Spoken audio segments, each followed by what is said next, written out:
Good morning, Starting Line Church. Pastor Al here. Super glad to be with you in this sort of unconventional way.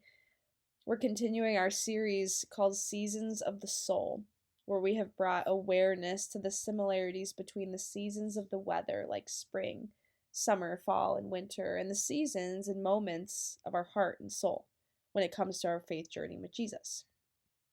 The first week we talked about summer.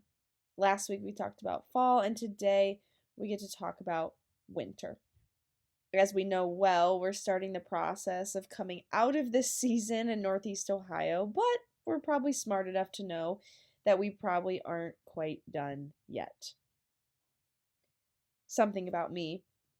I'm a big dog person. Growing up, we always had a dog, and they were always an important part of our family.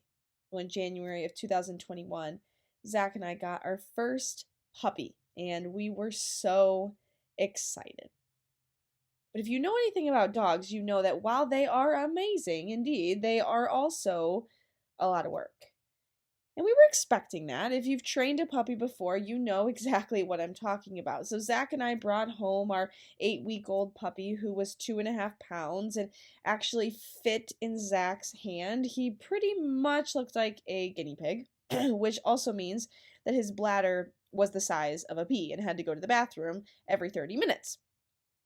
Well, because we got Tito in the winter, that means we had to potty train him in the winter. And that first week we brought him home, the temperatures were in the negatives. So every time we took him outside, every 30 minutes, we had to mentally prepare ourselves. We had to bundle up in all our layers. We had to trudge through the snow. We had to face the wind blowing in our face, all while trying to teach this tiny dog how to go to the bathroom outside. And this poor dog, whenever we would take him out there, he would just shake uncontrollably. He could barely move. It was terrible. Unfortunately, those conditions aren't foreign to us when it comes to winter. Snow impacts travel plans, layers impact what you wear, the days are darker, the weather is colder. It's harder to enjoy the outdoors. It feels like it drags on and on and on. And honestly, the winter season of our spiritual lives is really similar to that. Long, dark, and isolating. Have you ever been there? When it comes to winter and our relationship with Jesus, it seems as though God has left the building. You can't hear from God clearly. You feel like there's a disconnect in your relationship with Him, like something is broken and beyond repair. You forget that other seasons even exist because winter is so defeating. Everything is going wrong. And you believe the lie that if you were just a better Christian or if God cared about you, that you would not be in the place that you're in. It's depressing. It's alone. It's difficult. It's painful. And it feels inescapable. Now, today I'm not here to disagree with any of that. But what we are going to do is talk about how we can actually embrace this hard season to watch God take what was meant for evil and turn it for good. So today we're going to be in the book of Psalm. This book of the Bible is a hymn book and prayer book that contains the entire range of human emotion, from the highest points of joy and thanksgiving to the lowest points of depression and loss, and pretty much everything in between them. The Psalms were written by various people in the Bible who were going through different things in their personal lives. They would pour out their emotions to God. They would process their thoughts through words. They would talk about what was going on in their situation. And so all these years later, they provide us with language to express our feelings for what we're going through in our lives. Now, while there are a lot of Psalms that are filled with joy and thanksgiving, today we're going to look at 4 different ones that are written by a man named David when he is in a winter season or a winter moment in his life. And my prayer for us is that we would see how these 4 different passages and perspectives help us understand and see what the difficulty of hard times in winter can actually teach us. We're going to start in Psalm 27, where at this time David was being attacked by his enemies and his life was in jeopardy. In the fear and uncertainty that he was going through, he says this in Psalm 27, verse 1. The Lord is my light and salvation. So why should I be afraid? The Lord is my fortress, protecting me from danger. So why should I tremble? When evil people come to devour me, when my enemies and foes attack me, they will stumble and fall. Though a mighty army surrounds us, my heart will not be afraid. Even if I am attacked, I will remain confident. The first lesson we see here is really this importance of relying on God. In the winter, we rely on God. Clearly, David is having some issues right now. He talks about the evil people that are coming to devour him, his enemies that are attacking him, and an army that's surrounding him. His life is in great danger. But in his writing, he's clear that even if he's attacked, he will remain confident in God. Even if it does all go wrong, he will not fear. Even if he is devoured, he will rely on his God. Let's just be honest. That's a deep faith. This is a reliance on God that is steadfast and unwavering and consistent. This kind of faith doesn't just happen overnight. And it's something that is so beyond what is natural for us as humans, because we like to believe that we know what we're doing. And we think we have our own strength and gifts and resources. Those will sustain us. We believe that God's guidance is secondary to what we think is best. So because of all that, right, all these things, it's really easy to rely on ourselves and what we have to offer instead of relying on God.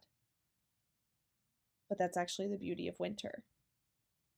This season that can be so difficult and isolating reminds us of our need to fully rely and depend on God in our lives, because we are directly reminded that we cannot do it by ourselves.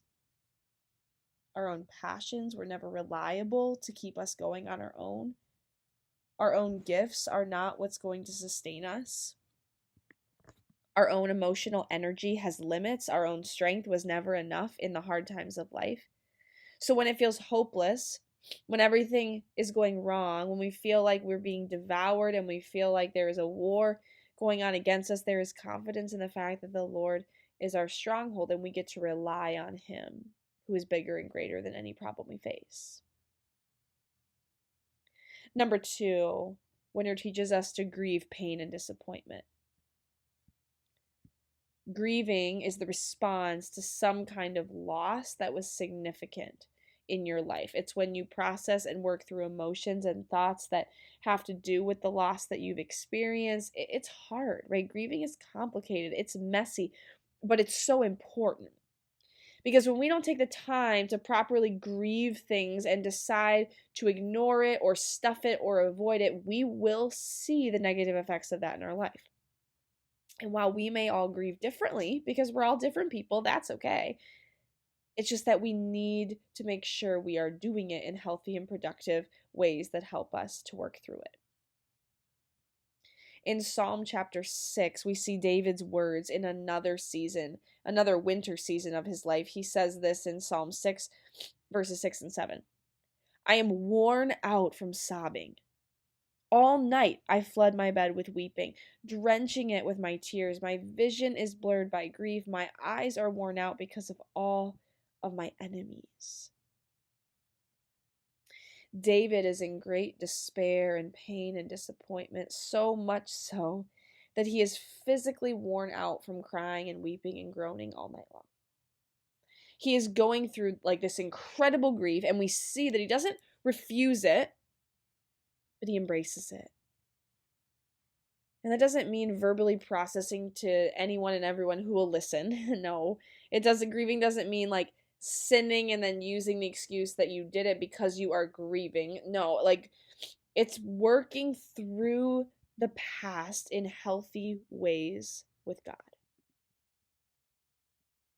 Sometimes in our season of winter, it's a time to grieve pain we have, right? Process loss we've experienced, say goodbye to what used to be or what we don't have anymore. God is not scared of our emotions. He's not too small to understand what upsets us. He wants us to express those things and process those things in healthy ways, like journaling, counseling, prayer, honest conversations with trusted people. Winter is a time for us to be able to deal with and sit in some of those negative things that are in our head and in our heart, no matter how uncomfortable they may be. Number 3, winter teaches us to praise God without emotion. How many times do you not do something because you don't feel like it? The kitchen is a mess, but I don't feel like cleaning it. I have to run an errand, but I don't feel like leaving the house. The dog should probably go for a walk, but I don't feel like exercising. And even though not doing those things mean it's going to impact something else later, it doesn't matter to us in that moment, does it? The reality is when we don't feel like it, or we don't want to, or we don't experience enough positive emotion about something, a lot of times we don't have urgency and excitement to follow through with it. Because we're all about our feelings. But I'll be honest with us today, nowhere in the Bible does it talk about praising God and staying faithful to God because we feel like it. But sometimes we use that as an excuse. We read this in Psalm 145, starting in verse 1. I will exalt you, my God and King, and praise your name forever. I will praise you every day. Yes, I will praise you forever. Great is the Lord. He is most worthy of praise. No one can measure his greatness. See, praising God and worshiping him for who he is something that is a continuous and daily act, not just when everything is going well. Right? We see David uses words like forever and ever and every day, which communicates that praising God and exalting his name is what we were created to do regardless of what is going on. Because David knows very well that he doesn't feel like doing that every day and forever and ever. And so this is important, right? Because in winter, we just aren't experiencing all kinds of positive emotions, positive experiences. Things are usually not going right. And if things aren't going right, naturally, we are not going to have energy and excitement to praise God with joy because he hasn't given us what we want or what we need. But friends, emotions and feelings come and go. Good times and bad times come and go. So winter, right, is this perfect time to learn how to actually praise God without emotion and when we don't feel like doing it. Not to fake it, but to say, God, I don't feel like doing this. I'm not in the mood to do this. I'm kind of upset with you right now, but I will do it anyway because you deserve my praise. Number 4, last one. Winter teaches us to wait for spring. It never fails. Every single January, I tell someone that I am ready for spring. The middle of January is usually when I start counting down the days until the cold is gone and the spring is here. But as we know, that's not how it works. Here in Ohio, we've got the rest of January, the whole month of February, and half of March too. So even though we want and desire spring to come, it doesn't just magically happen. We have to wait.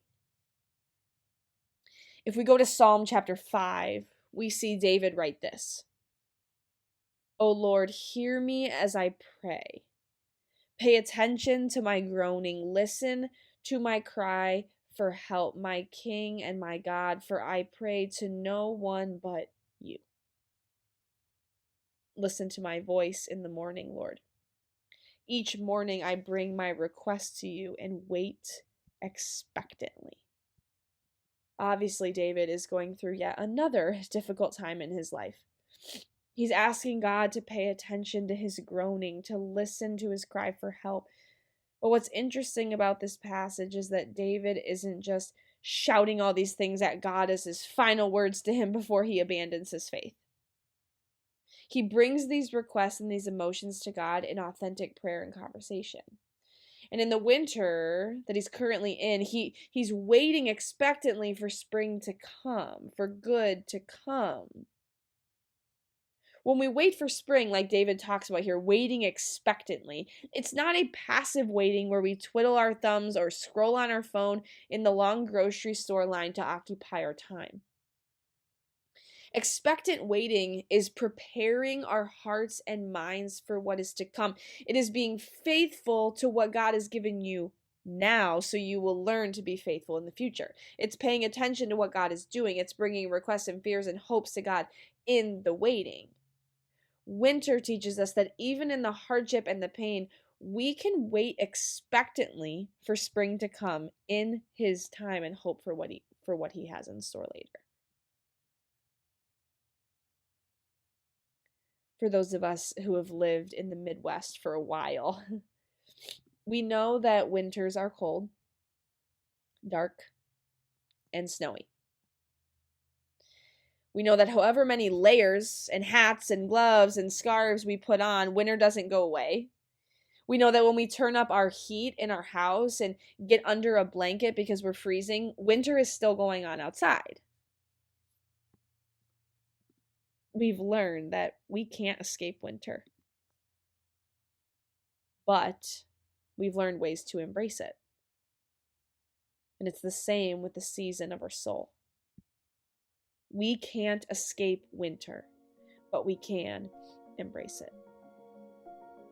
We can embrace what it brings. We can recognize that it's not easy, it's not quick, but we can find ways to enjoy it. Some of you might be in the thick of winter right now with a season or situation you're going through.